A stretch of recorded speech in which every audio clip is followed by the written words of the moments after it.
Baby, before I say anything, let me tell you something straight from this old trembling heart of mine.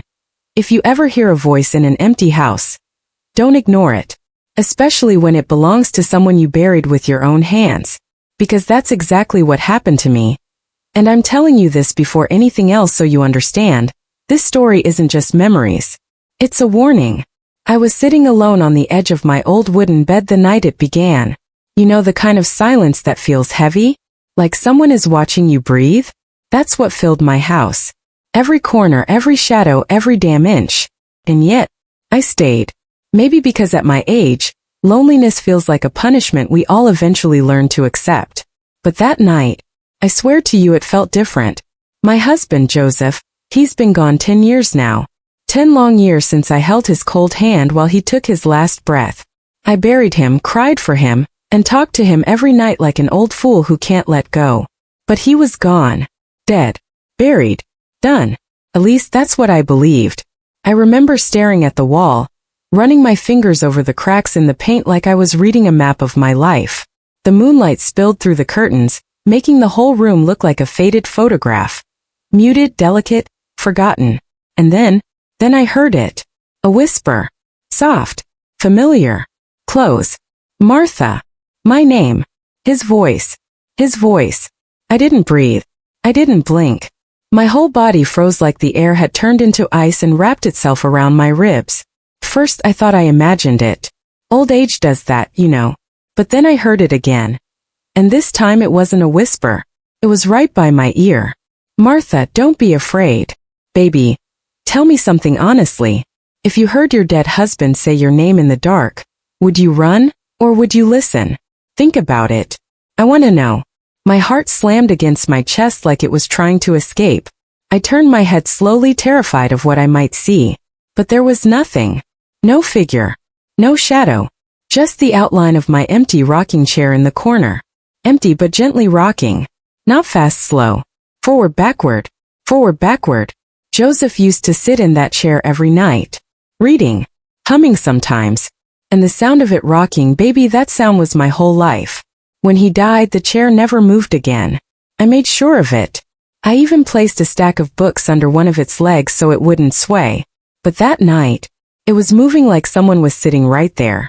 I stood up, my old knees trembling like they were made of glass. Joseph, I whispered. Is this you? Are you here? Silence. But the chair kept moving. I stepped closer and my breath caught in my throat. One of the books, the same one that had been wedged under the leg, was lying on the floor, pages open like someone had tossed it aside. That's when the smell hit me. The smell of his aftershave. Musky. Warm. The same scent I used to breathe every night before falling asleep on his shoulder. I covered my mouth with a shaking hand. God. Joseph. The room felt smaller, darker, heavier. The air pressed against my skin like hands I couldn't see. My mind went wild. My husband, my Joseph, the man I thought I lost forever, was he here? Was he trying to reach me? Or was something else wearing his voice? I reached out and touched the rocking chair. It stopped immediately. Dead still. And then, behind me, a breath. Warm. Human. Right against the back of my neck. I spun around so fast my hip nearly gave out. No one. Nothing. Just empty space and moonlight. But I felt it. I know what warm breath feels like on my skin, and that wasn't imagination. That wasn't age. That wasn't grief. Why now? I whispered into the emptiness. Why come back now, Joseph? And then the house answered. A soft creak from the hallway. Then another. Slow footsteps. The same rhythm he had when he used to walk with his cane. Thup, thup, thup. My heart broke open inside my chest. I know it sounds crazy, but I missed him so much. This was real. If he was trying to reach me, I wanted to see him. I needed to. I followed the sound into the hallway, my hand sliding along the old wallpaper for balance. The house was freezing, colder than winter even though it was summer outside. The kind of cold that creeps into your bones and curls around your spine. The footsteps stopped at the end of the hall, right in front of his old study door. That door had been locked since the day he died. I couldn't bring myself to open it. Too many memories. Too much pain. But now the doorknob was turning on its own. Slowly. Gently. like someone on the other side wanted me to come in. Joseph. My voice cracked. Baby, if it's really you, please show me. The door creaked open. Moonlight spilled inside, revealing dust floating in the air like tiny ghosts. And right there on his old wooden desk lay something that wasn't there before. His journal. Open. A fresh page. And written in his handwriting. Unmistakably his. Martha. I'm not gone. My knees buckled and I grabbed the wall to stay up. Tears burst from my eyes without warning. I don't know if they were tears of joy, fear, or something in between. But before I could touch the journal, I heard him one more time. Don't go into the attic. His voice wasn't gentle this time. It was urgent. Afraid. And that's when I realized. If he wasn't gone, something else wasn't gone either. Something we both tried to forget. Baby, you need to hear the rest. You need to, because I'm shaking even now remembering what came after. Baby, listen closely, because from this point on, nothing in my life made sense anymore. I didn't sleep the night after hearing Joseph's voice. How could I? Every time I closed my eyes, I saw that rocking chair swaying on its own, the journal lying open with his handwriting glowing in the moonlight, and those words echoing in my ears, don't go into the attic. Why the attic? Why that warning? My husband never warned me like that when he was alive. He was gentle, calm, patient. But that voice, his voice was trembling with fear. Fear of something he didn't want me anywhere near. And that's what scared me the most. I spent the next morning wandering the house like a ghost myself. My slippers dragged on the wooden floor. My hands wouldn't stop shaking. Every room felt like it was holding its breath, watching me, waiting. And I swear, each step I took echoed just a little too long, as if someone else was walking behind me. But when I turned around, nothing. Just silence. The kind of silence that feels alive. I made tea hoping it would calm me down. The kettle whistled, and for a moment I felt like everything was normal. Like yesterday never happened. I sat by the window where Joseph and I used to watch the birds in the yard.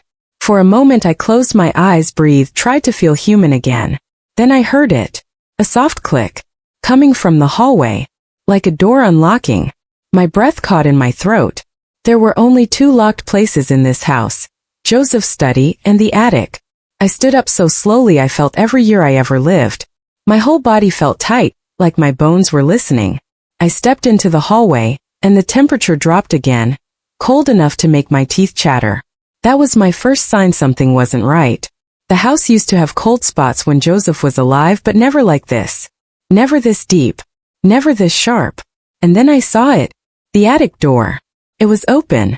Not wide, just an inch, but enough for darkness to spill out like ink. Enough for the smell to hit me. Damp. Dusty. And something else, something metallic. I pressed my hand to my chest. Joseph. Why would you warn me if something already opened it? Silence. But not empty silence.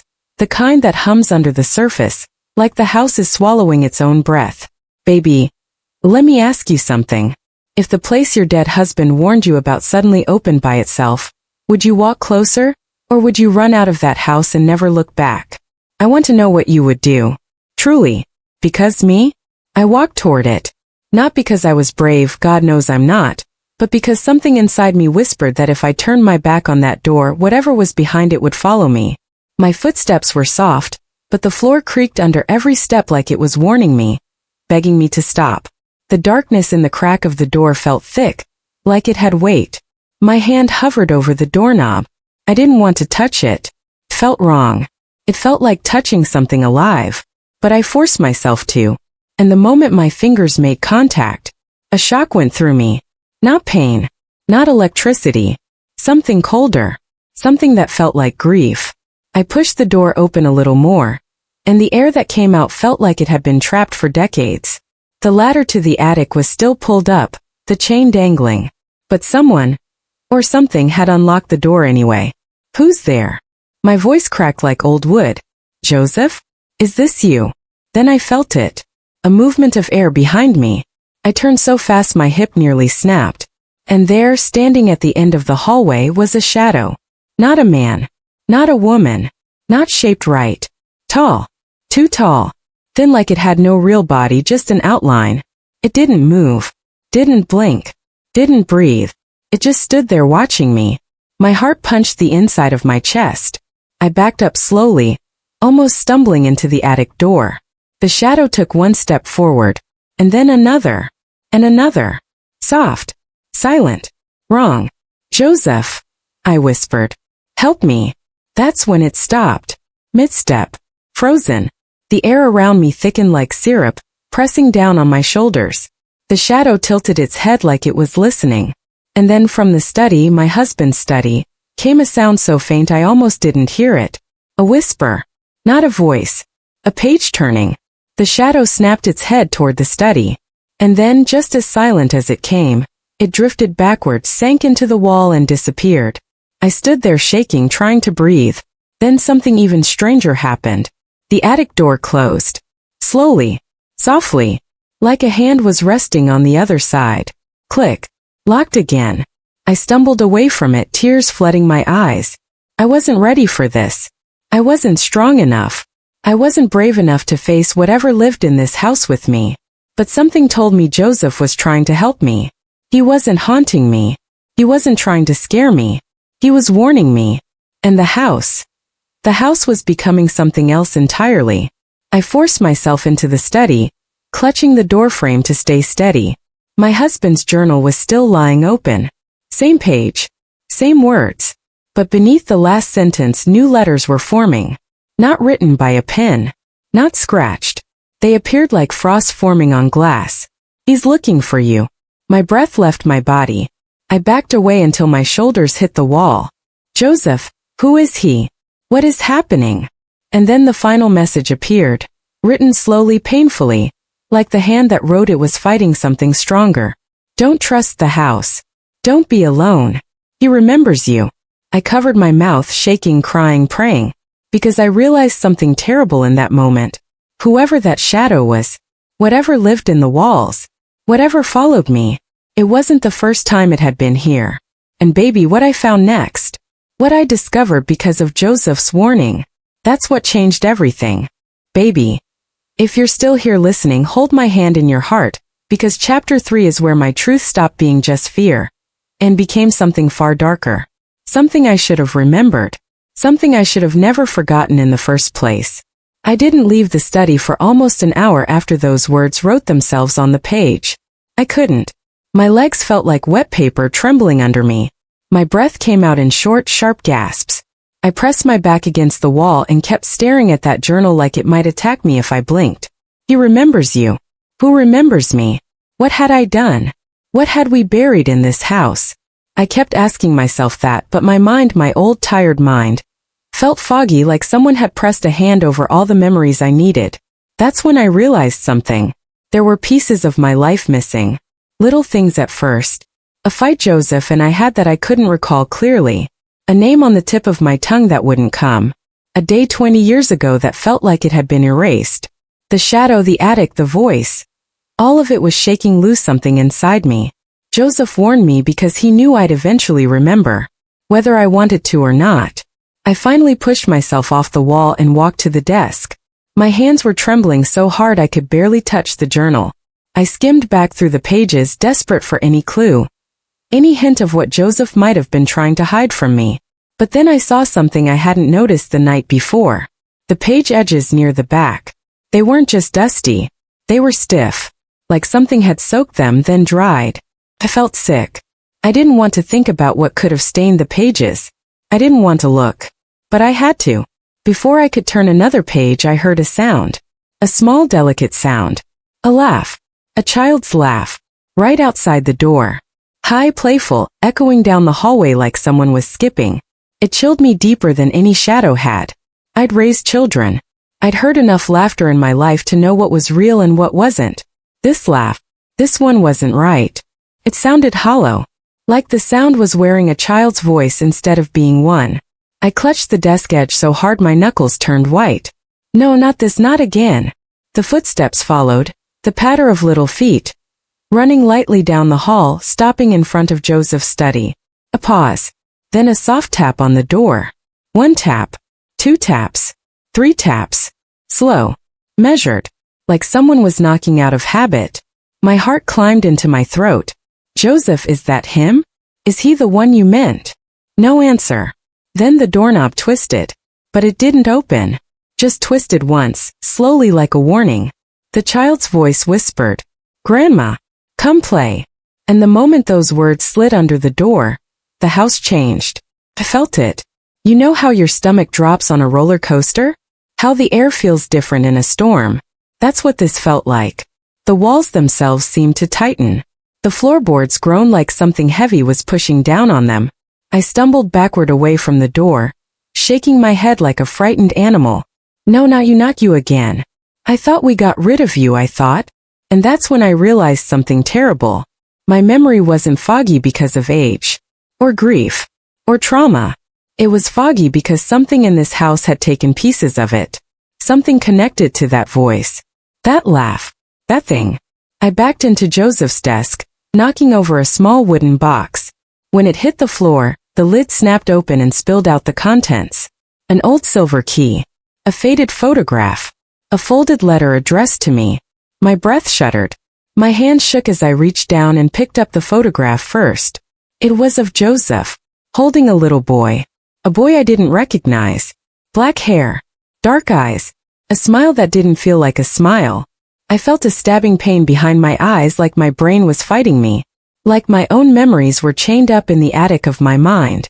That's when the child's voice whispered again, closer this time. I swear it was right in my ear. You remember me, don't you? Baby, think about this.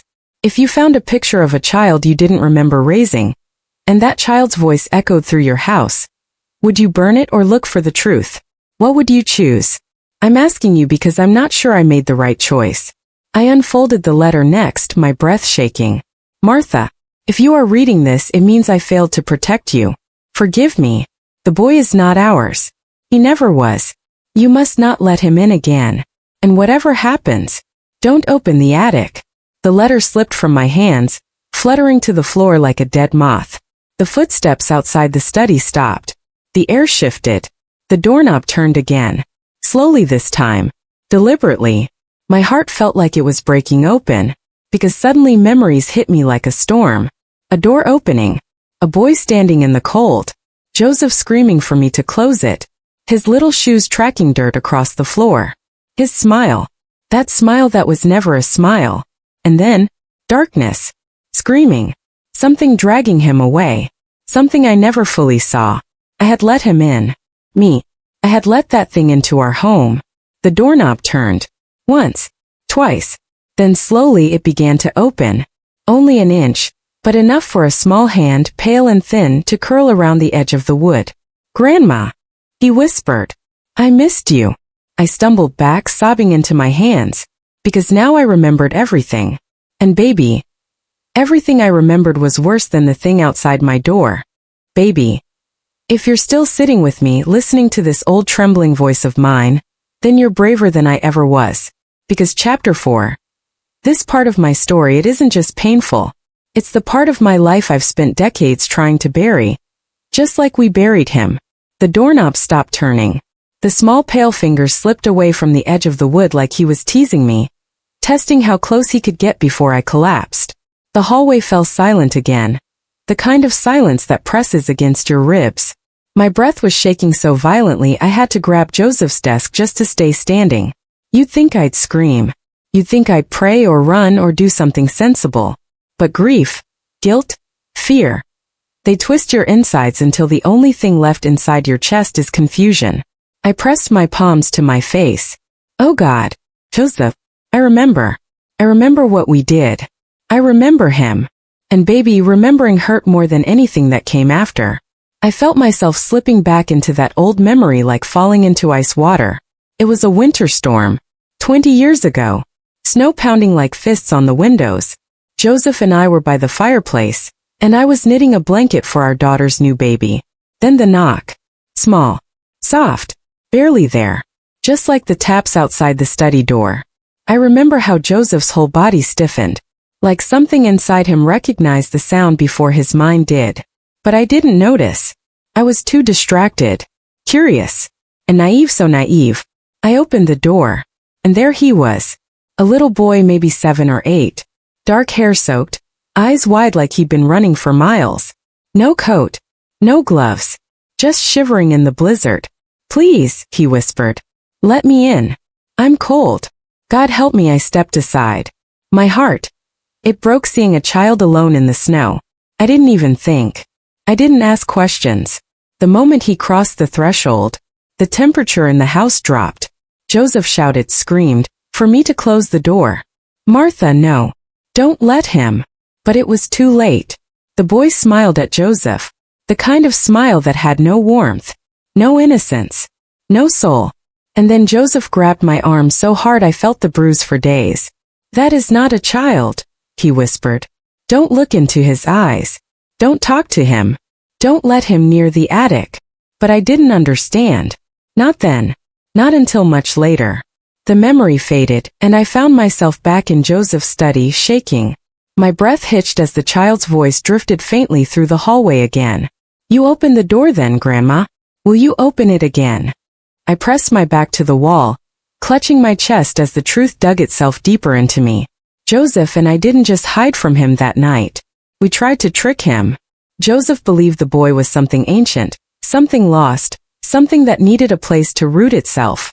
Whatever that meant. He studied it, tracked stories about children who knocked on doors during storms, children who disappeared afterward, leaving families ruined. But nothing prepared us for what happened next. A soft scratching sound came from the hallway, pulling me back into the present. My breath trembled. I inched toward the door, my fingers brushing the knob even though every part of me screamed not to. I didn't open it.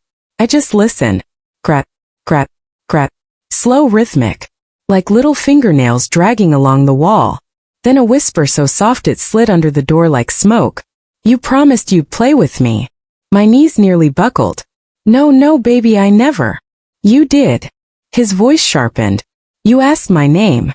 My heart stopped. Because he was right. In that old memory, before Joseph could grab me, before the snow melted from his hair onto our floor, I asked him, "What's your name, sweetie?" And he smiled. A smile that didn't reach his eyes. "I have many, but you can call me whatever you want." I didn't understand then, but Joseph did. If you name something, if you give it identity, you give it power. And baby, I named him.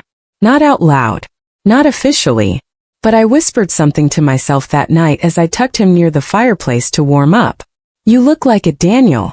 And from that moment, whatever he truly was, he became Daniel to me. And Daniel never forgot. I whispered now into my cupped hands, shaking.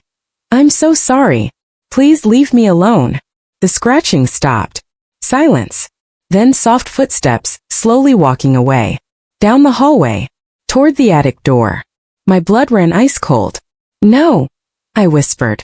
"No, no, no," Joseph said to never open it. Not the attic. Not again. But the footsteps continued. Tap, tap, tap. Soft. Childlike. Wrong. Then the attic door creaked. Long, slow, dreadful. Daniel whispered from the shadows. "You kept something of mine up there, didn't you?" My stomach twisted violently because I knew. Deep in my bones he wasn't lying. There was something in that attic that belonged to him. Something Joseph hid. Something I helped hide. Something we swore to never speak of again. "Baby, let me ask you something. If the past you tried to bury came back knocking, would you face it? Or would you run and pretend it never existed? Because one of those choices saved me, and the other nearly killed us both 20 years ago." My voice cracked as I whispered into the empty air. "Daniel, please don't open that door." But he opened it anyway. And what fell out of that attic? What Joseph hid up there? Baby, it shouldn't have existed. Baby. Listen carefully now, because this part of my story still makes my bones tremble. If the first night scared me, then what happened next nearly broke me. Even now when I close my eyes I can feel that same cold breath on the back of my neck, as if the house never truly let go of me. That morning, after the footsteps had echoed around my room like someone pacing in the dark, I didn't wake up feeling rested. I woke up feeling watched. The air felt heavy, thick, almost wet, like something had been hovering above me all night. I sat up slowly, rubbing my fingers over my face, and that strange silence hit me again. The house wasn't just quiet. It was alert, listening, waiting. I forced myself to walk to the kitchen because I needed coffee just to keep my heart steady. But the second I stepped inside, I stopped. My breath got caught halfway in my throat. Something about the room looked disturbed, like someone had been standing there only minutes before I walked in. Baby, the refrigerator door was slightly open. Not wide. Just enough to make it clear someone had touched it.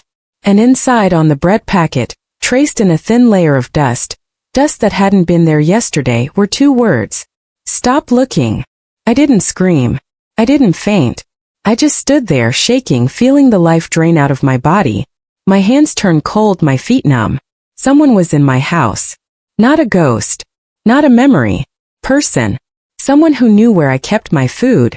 Someone who knew what I had been doing. Someone bold enough to stand right in my kitchen and leave a warning. My first instinct was to call Daniel. But I stopped myself. Last night he'd brushed everything off like I was imagining it.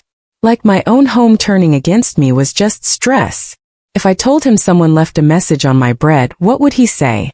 That I wrote it myself? That grief was making me hallucinate? No. I needed proof. I needed answers. And I needed to stay calm. So I cleaned the message off, pretending it had never existed. Even though my hands were trembling so badly that the packet almost slipped from my fingers. I forced myself to sit at the table, but the chair felt too cold, too sharp, like something was wrong with every corner of this house. I kept thinking about the sounds I'd been hearing, the footsteps, the breathing, the faint rustles in the walls. They weren't random. They weren't illusions. They were habits, patterns, movements someone made when they felt comfortable inside a space that didn't belong to them. Baby, I don't know what pushed me, but a strange spark of anger rose in me. I wasn't going to keep living as prey inside my own home. If someone wanted to scare me, they were about to see just how stubborn an old woman can be. So I walked into the living room, toward the old wooden cabinets I hadn't opened in years. Not because I was hiding anything there, but because life had simply moved on. Those drawers were filled with old photographs, funeral booklets, recipes, and memories that hurt too much to revisit. But when my fingers pulled open the second drawer, something inside shifted. A small black recorder lay right at the top. Not buried. Not forgotten. Placed. Baby, I swear it wasn't mine. I never owned anything like that. My hands began shaking as I picked it up.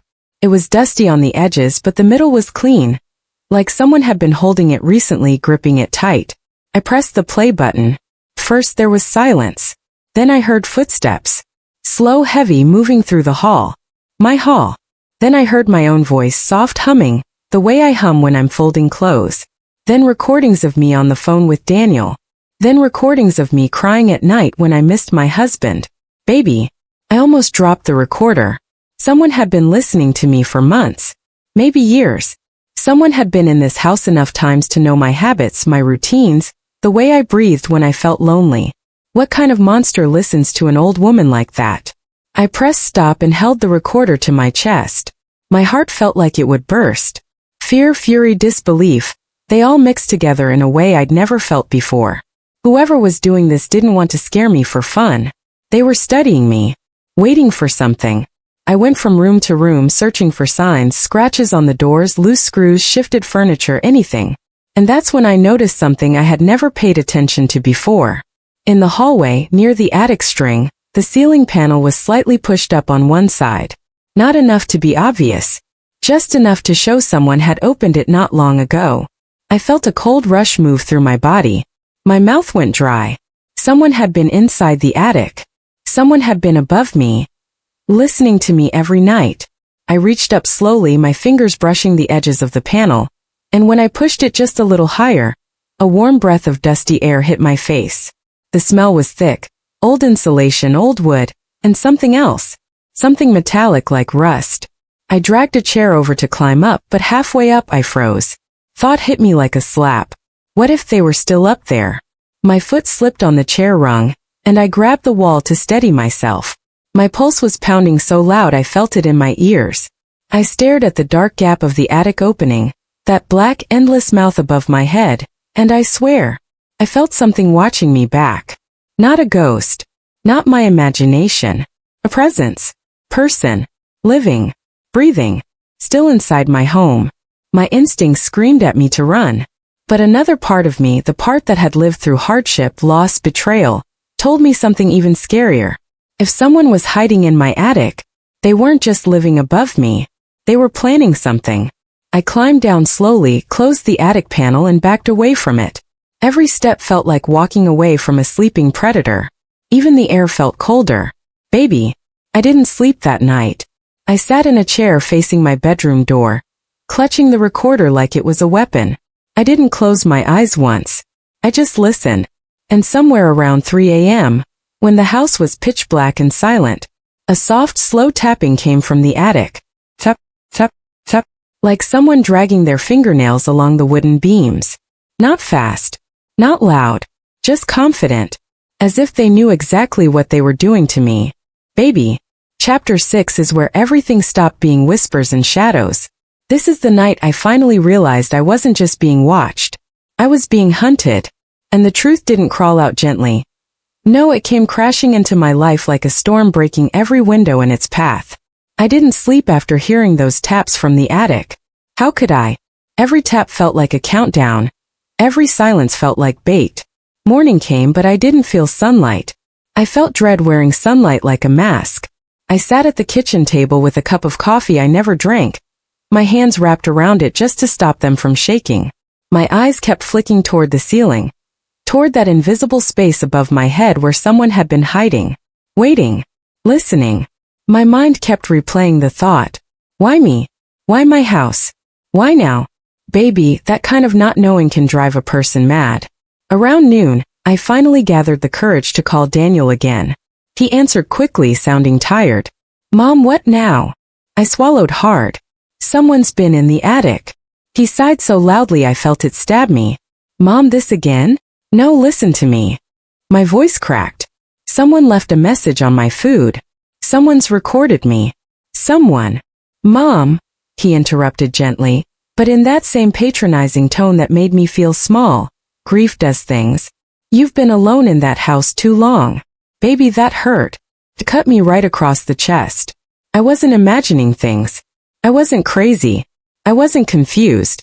I was scared, terrified, and he spoke to me like I was a child making up monsters. I wanted to scream.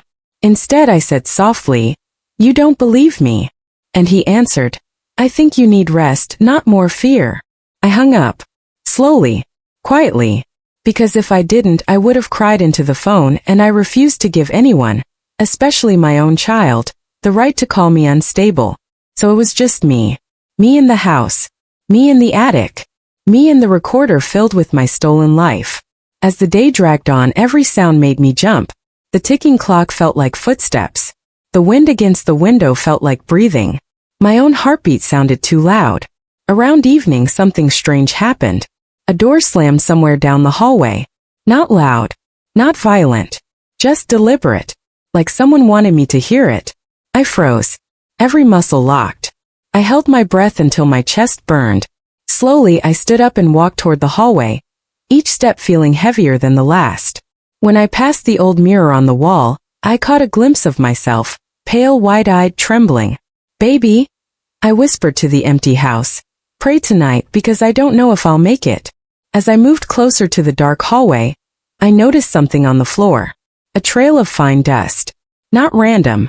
Not scattered. A straight line, leading from the attic string to the bathroom door.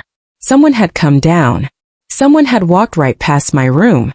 Someone had entered the bathroom. And the bathroom light was on. My throat tightened until I could barely breathe. My mind screamed for me to run, to hide, to call 911, but my legs kept walking like they belonged to someone braver than me. When I reached the bathroom door, I placed my hand on the knob. It was warm. Someone was inside. Right there. A few inches from me. I forced myself to speak, barely above a whisper. Who's there? Silence. Please just answer me. My voice cracked. Why are you doing this? Silence again. But not empty silence. A presence. I could hear breathing. Slow. Deep. Controlled. Baby, you don't know real fear until you hear another person breathing behind a thin door you're holding. I took a step back, ready to run, finally ready to escape the nightmare. But the door creaked open by itself. Just an inch. Then another. Then another. Inside, the bathroom was empty, or so I thought.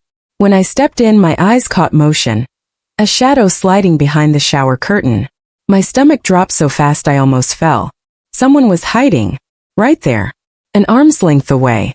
My hand shook violently as I reached for the curtain. I hesitated. A war happened inside me. Fear on one side, fury on the other. But anger won. I yanked the curtain open. No one. Just steam clinging to the mirror. Even though I hadn't used hot water all day. And written in the condensation on the glass was a message. You shouldn't have found the recorder. My whole world tilted. My knees went weak. I gasped so hard it hurt. Someone knew.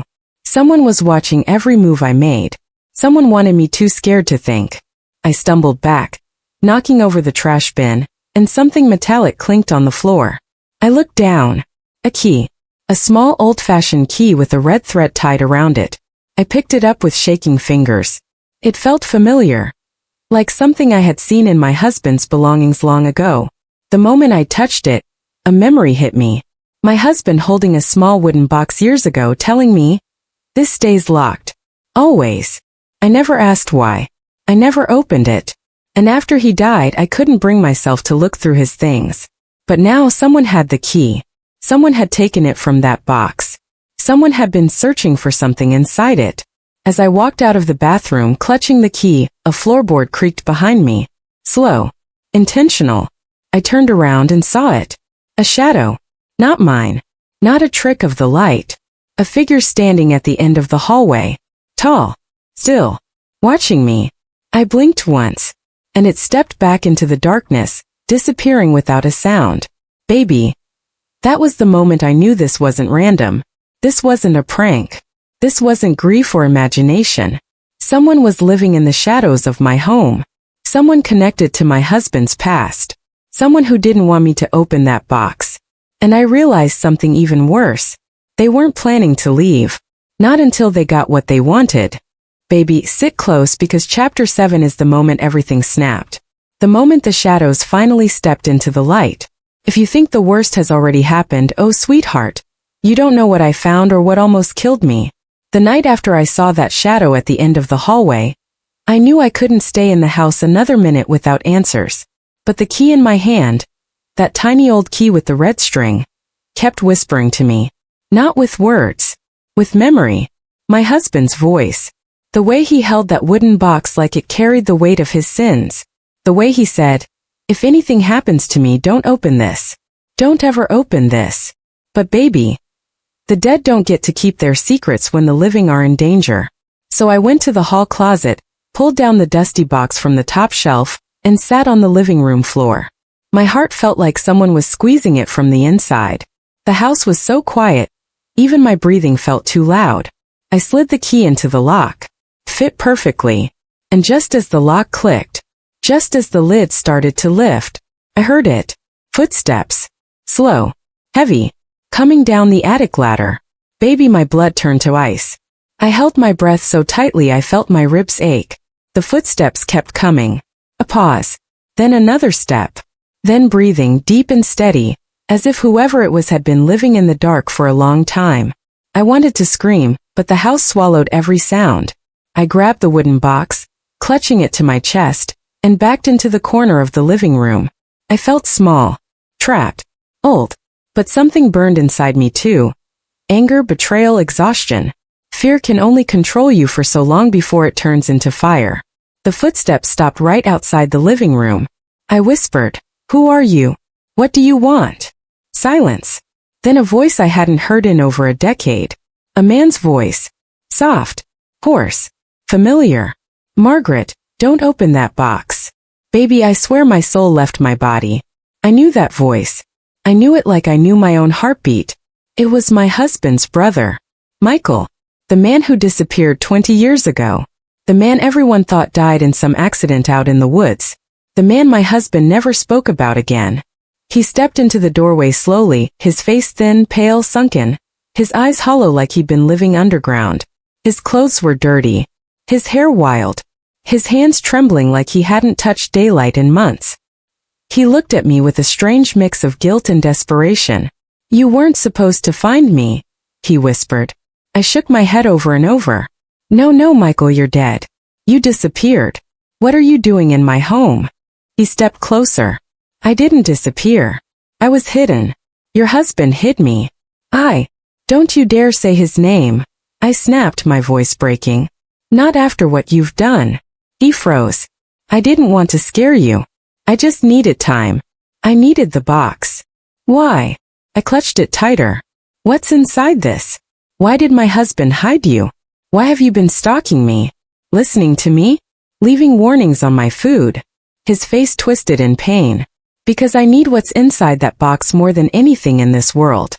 And your husband promised I could have it if I stayed hidden. If I stayed out of sight. If I didn't ruin your life. Baby, I felt sick. Physically sick. My stomach churned. My vision blurred. What did he promise you? I whispered. Michael stepped closer, and for the first time I saw it, rage flickering behind his eyes like a broken flame. A second chance, he said. A life. A way out. I shook my head. A way out of what? He laughed then, an empty, cracked laugh. Of the law. Of the people looking for me. Of the things I did. And baby, in that moment I understood. My husband. The man I trusted. The man I loved. The man who built this home with me. Had been hiding his criminal brother inside our house for years. Even after marriage. Even after children. Even after he died. And now his brother wanted the last piece of whatever they'd been hiding from the world. The box. He lunged for it. I stumbled back, my body hitting the wall, my fingers digging into the wood. He grabbed my arm too hard, his nails biting into my skin. I screamed, the first honest scream I'd let out in days. He whispered through clenched teeth. Give it to me, Margaret. Your husband died to protect what's inside. Don't make his sacrifice useless. Baby. That was when something inside me snapped. I slammed the box into his face. He staggered back, blood spilling from his nose, growling like an animal. I ran. He chased me. The house shook with every step, every breath, every scream. Furniture toppled. Doors slammed. My heart felt ready to explode. I reached the front door, but he grabbed my hair, yanking me back so hard I fell to the floor. I kicked, fought, bit, screamed. Baby, I fought like a woman who still had something to live for. I reached into my pocket, grabbed the recorder, and smashed it against his temple. He collapsed, unconscious, finally silent. My hands were shaking so violently I could barely dial the phone. But I called the police. And baby, when the officers came and dragged him out of my house, I felt air in my lungs for the first time in days. Later that night, I finally opened the box. Inside were stacks of cash, old documents, photos, letters, evidence of crimes, terrible crimes, my husband had helped cover for his brother. And at the very bottom, a note. My husband's handwriting. Forgive me. Protect yourself. Don't trust anyone with this. Baby. I cried until I couldn't breathe. Not for the secrets. Not for the danger. But because the man I loved spent his whole life protecting someone who never deserved it. And he left me alone to clean up the ruins. I burned the letters. I handed the evidence to the police. And I buried that box where no one could find it again. Now it's just me. Me in this empty house. But I'm not afraid anymore. Because the shadows don't whisper my name. The footsteps don't come down the attic. The breathing in the walls has finally stopped. And baby, for the first time in a long time, feel free.